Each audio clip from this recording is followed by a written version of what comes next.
Thousands of miles from home, in a foreign land that whispered of history and mystery, their journey should have been unforgettable, for all the right reasons. But what happened inside that hotel room would haunt investigators for years. They came for paradise. They found something else waiting for them. Before we unravel what really happened, make sure you're subscribed. Because the most chilling stories are the ones that leave behind more questions than answers. John and Emily Carter had spent months planning this trip. A getaway to escape the routine of daily life, to celebrate their love in a place where the past and present collide in breathtaking beauty. Morocco was their dream, sun-drenched deserts, ancient cities alive with color, the scent of saffron and mint curling through the air. Their journey was meticulously documented. Smiling photos of camel rides at sunset, hands intertwined over candlelit tables, snapshots of winding souks bursting with life. Their friends and family followed along, watching from thousands of miles away as the Carters soaked in every moment.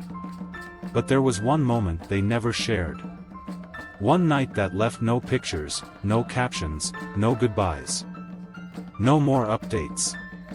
No more posts. Just an unanswered phone. And then, a breaking news alert. A discovery inside their hotel room would leave investigators grasping for answers. What happened in those final hours? And why, with so much evidence, did the truth remain just out of reach? For John and Emily Carter, this trip was supposed to be just that, a dream vacation, a once-in-a-lifetime journey. A break from the monotony of everyday life. They had it all: youth, love, and an appetite for adventure. The kind of couple people envied. Their smiles were infectious. Their energy, undeniable. They meticulously planned this trip down to the smallest detail.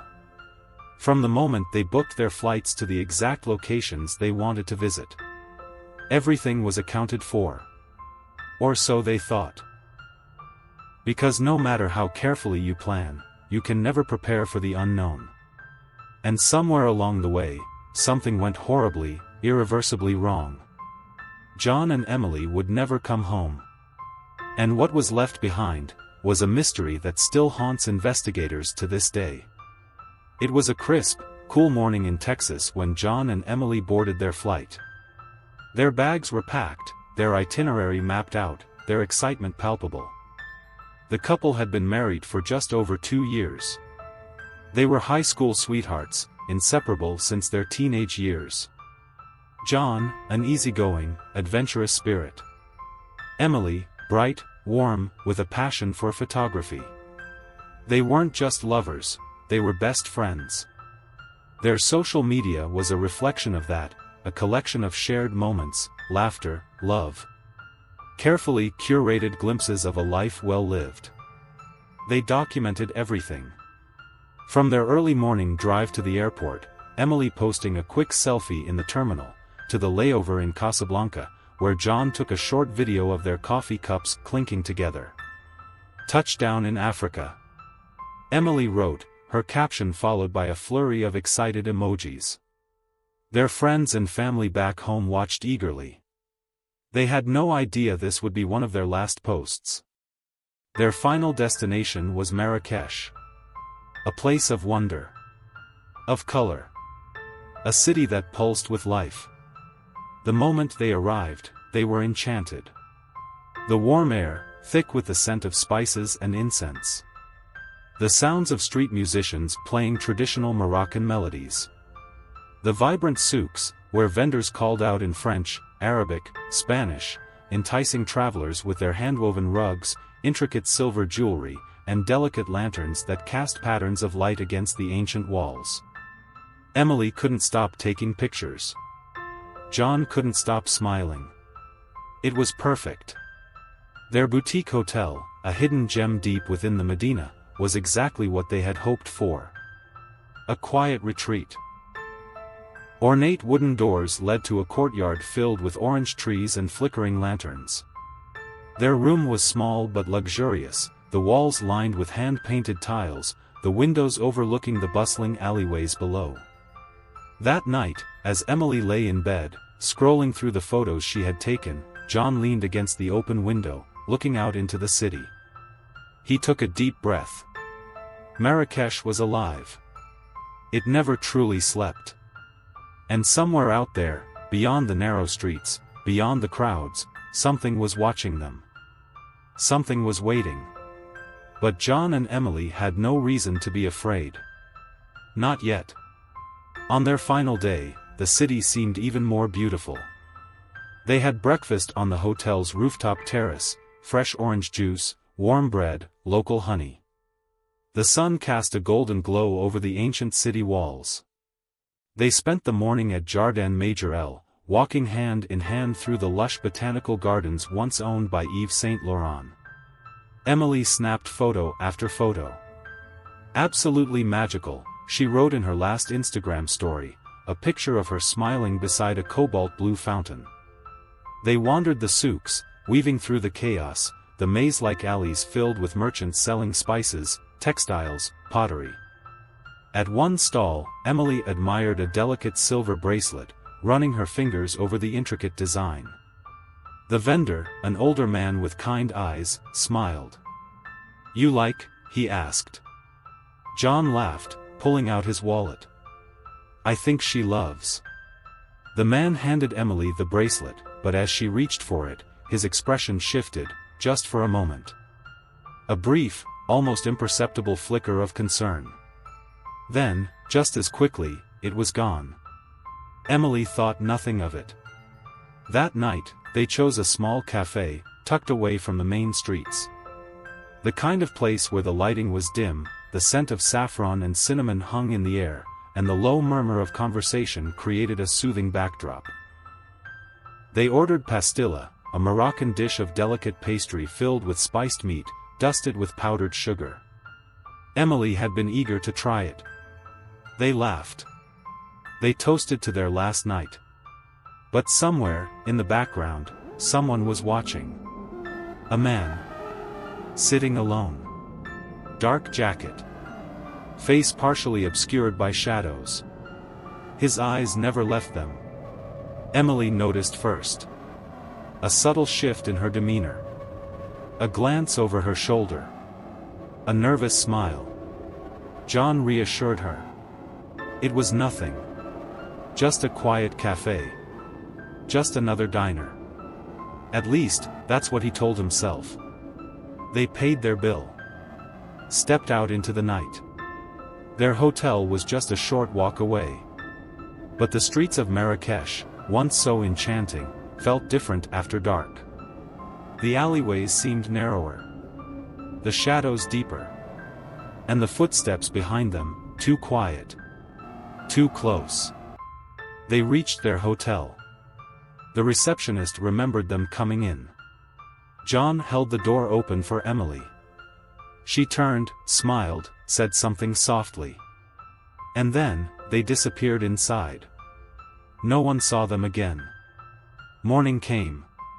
Housekeeping moved through the hallways, carts rattling over the tile floors. The scent of fresh linen mixed with the aroma of strong Moroccan coffee. The sun was high, guests were already out for the day. But the Carters' room remained silent. Too silent. The maid knocked. No answer. A pause. Then, another knock. Nothing. She reached for the handle. That's when she noticed, the door wasn't fully closed. Just slightly ajar. A strange feeling settled in her stomach. She pushed it open. The first thing she saw was John. He was on the floor, his body twisted unnaturally. A deep wound stretched across his chest, the rich woven rug beneath him dark with blood. Emily was on the bed. Her eyes open. Lifeless. A deep gash across her throat. The sheets beneath her, soaked, clinging to her body. Then, a scream. The kind that shatters silence. That cuts through the air like a knife. Police arrived within minutes. The hotel room was sealed. Investigators moved in, taking in every detail. No signs of forced entry. No signs of a struggle. But then, they saw it. The mirror. A message. Smeared across the glass. Written in blood. Arabic script, uneven, frantic, deliberate. A warning? A signature? A taunt? Or something far, far worse? The message still remains untranslated. And what happened behind those doors may never be fully understood. Marrakesh is a city of contradictions. A place where beauty and mystery intertwine. By day, it's a bustling dream, vibrant markets overflowing with colors and scents, storytellers mesmerizing crowds, the call to prayer echoing over rooftops bathed in golden sunlight. By night, it changes. The alleyways darken. The lanterns flicker. The ancient walls, silent for centuries, seem to whisper their secrets. And for John and Emily Carter, this world was irresistible. A young couple from Texas. Newly married. Dreaming of adventure. Their social media was a scrapbook of their love story. Post after post. Smiling selfies in front of historic mosques. Videos of camel rides through the Sahara. Glowing reviews of rooftop dinners under starlit skies. A perfect vacation. Until it wasn't. Because after one final post, one final image of a shadowed alleyway, John and Emily Carter were never heard from again. And when their bodies were discovered in their boutique hotel room, nothing about the scene made sense. No forced entry. No missing belongings. No sign of a struggle. Except for the mirror.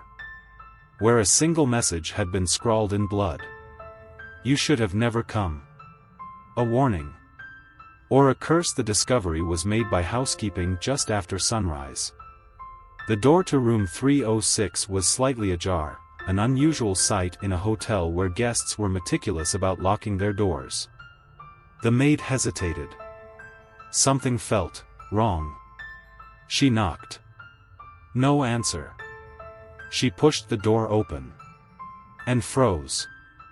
Inside, the air was thick, unnaturally still, as if something unseen lingered. The first thing she noticed was John. He was lying on the floor, flat on his back, his eyes open, staring. His face was frozen in an expression of something indescribable. Fear? Shock? Emily was on the bed. Motionless. Her hands resting at her sides. There was no visible blood. No wounds. No sign of a break-in. And yet, the room felt wrong. Something was wrong. Then, the maid saw the mirror. Her breath caught. A message, smeared in dark, dripping letters. Written in Arabic. She gasped and stumbled back, whispering a frantic prayer under her breath. Moments later, security was called. Then the police. When an officer translated the message, his voice lowered to a whisper. You should have never come. A chilling phrase. But what did it mean? Was it a warning?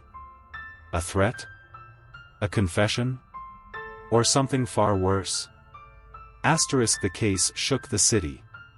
Authorities were baffled. Two healthy, happy tourists.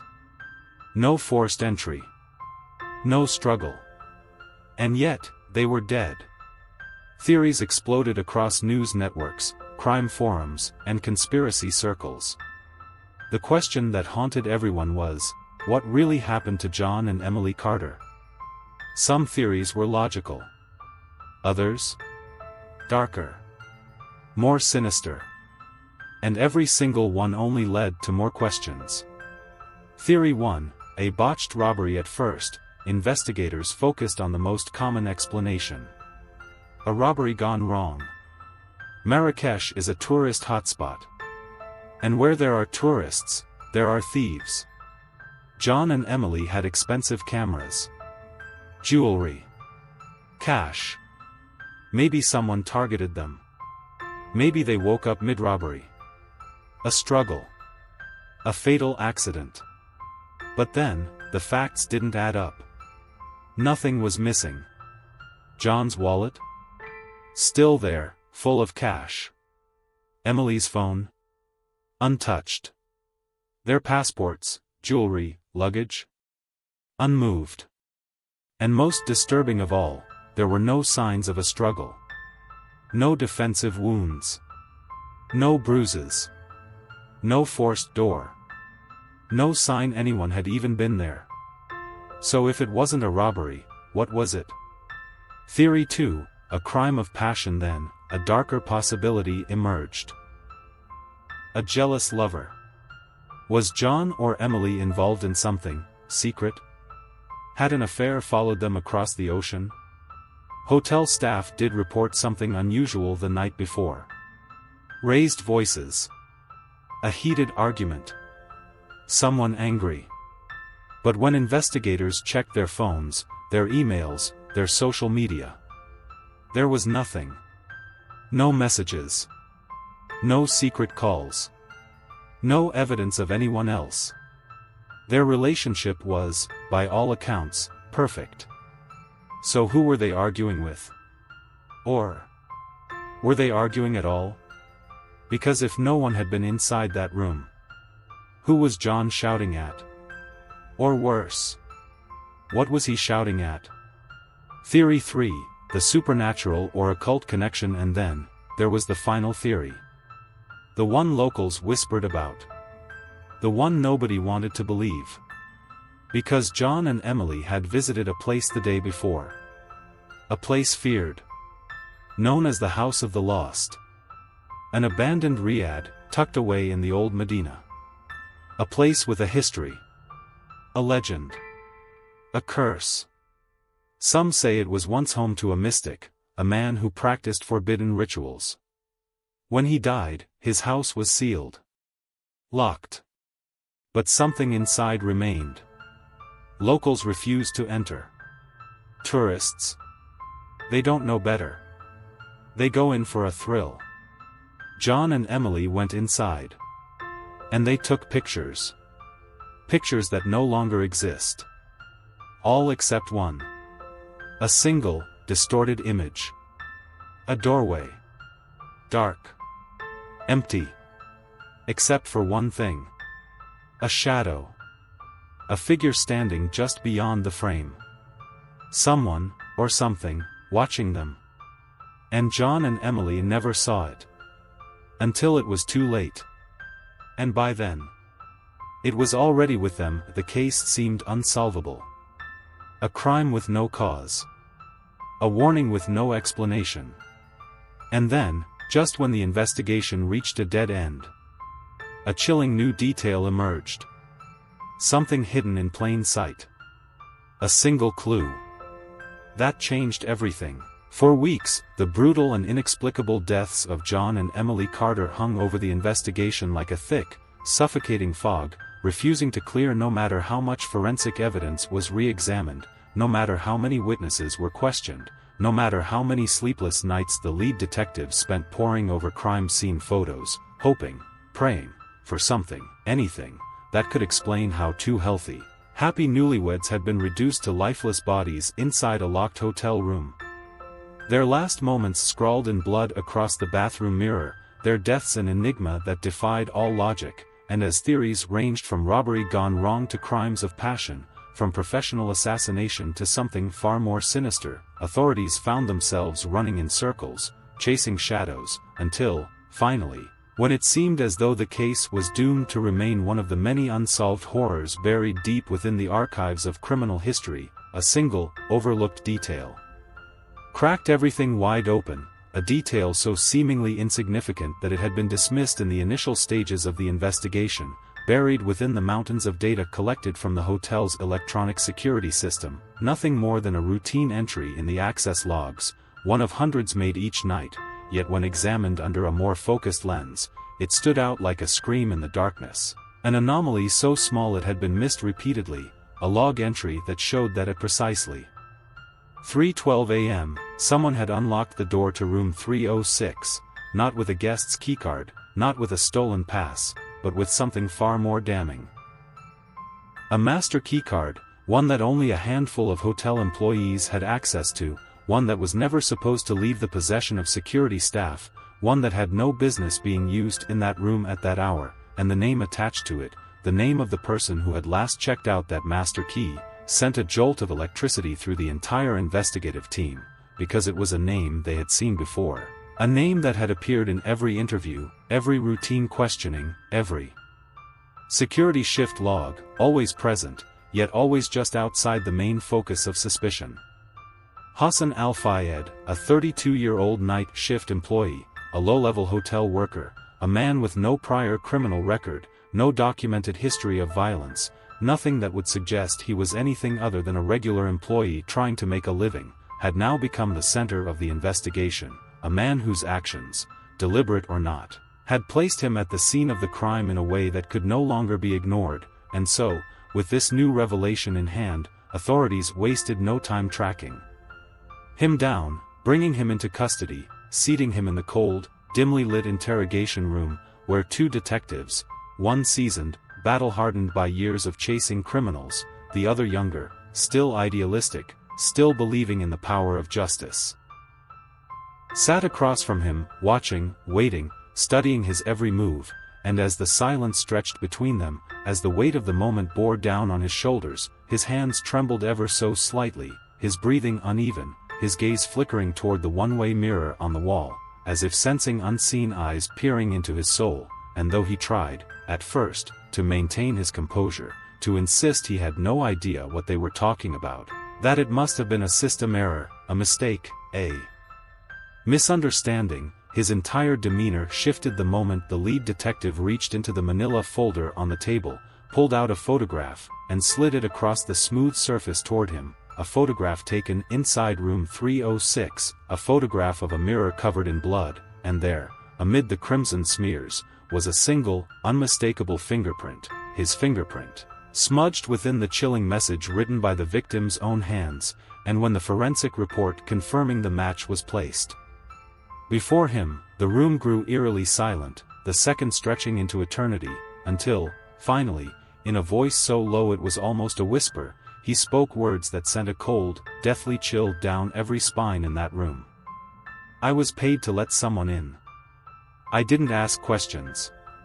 For a moment, time itself seemed to stop as those words settled in the air, as the weight of their meaning crashed over the investigators, because while they confirmed what many had long suspected, that this was no random act of violence, no moment of passion turned deadly, but something deliberate, something planned.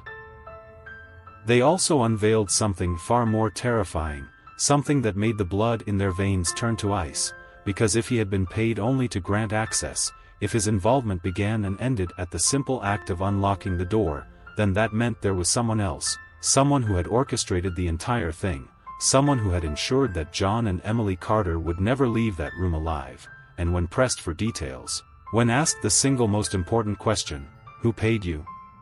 his face drained of color, his lips pressed into a thin line, his breath hitched, and after a long, agonizing pause, he whispered a name so chilling, so cryptic, that even the most seasoned officers felt a cold wave of unease roll over them.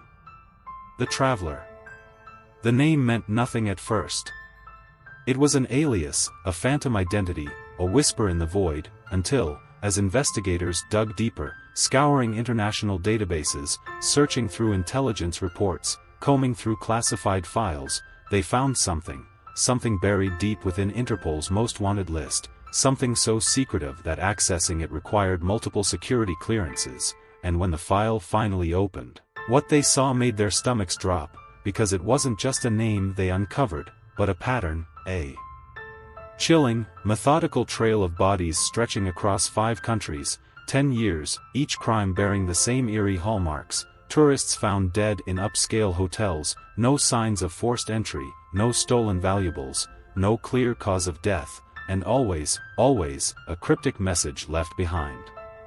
The last known sighting of this elusive killer? Marrakesh. Days before John and Emily Carter's murder.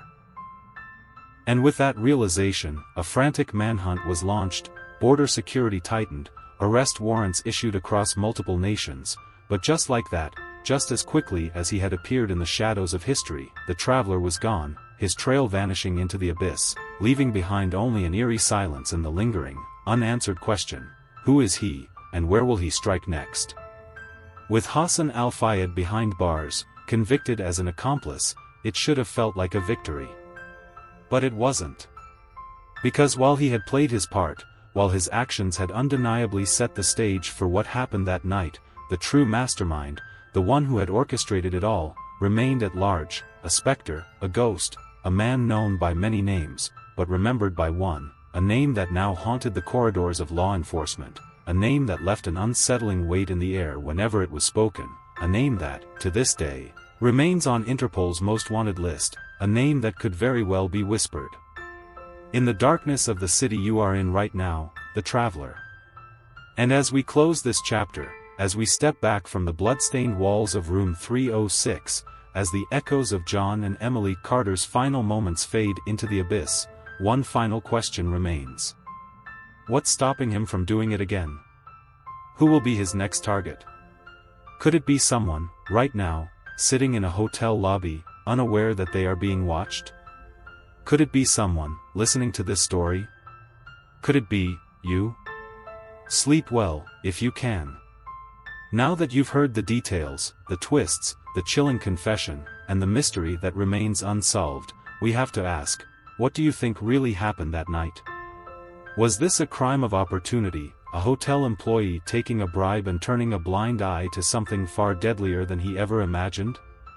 Or was it part of something much bigger, something far more calculated, methodical, and sinister? A carefully orchestrated event by a predator who has slipped through the cracks of international justice for years, moving from country to country, waiting for the perfect moment to strike again? Could the traveler be part of a network, a hidden organization that operates in the shadows, choosing victims at random? Or is he working alone, an unstoppable phantom who always knows how to vanish without a trace? We want to hear your theories. Drop your thoughts in the comments below, and let's unravel this mystery together. And if you thought this story was disturbing, wait until you hear what happened to an American backpacker traveling through Thailand, a free spirit on the adventure of a lifetime, until one day, he vanished without a trace. His friends believed he was lost. His family feared the worst. But no one was prepared for the truth, because when authorities finally found him, he was buried alive in the middle of the jungle, and the reason behind it will shock you to your core. If you love true crime stories that send chills down your spine, make sure to hit that like button, it helps us bring you more content like this. Subscribe and turn on notifications so you never miss a case, and share this video with someone who thinks they can solve the mystery. Until next time, stay safe, stay aware, and remember, sometimes, the scariest monsters aren't the ones in horror movies, they're the ones walking among us.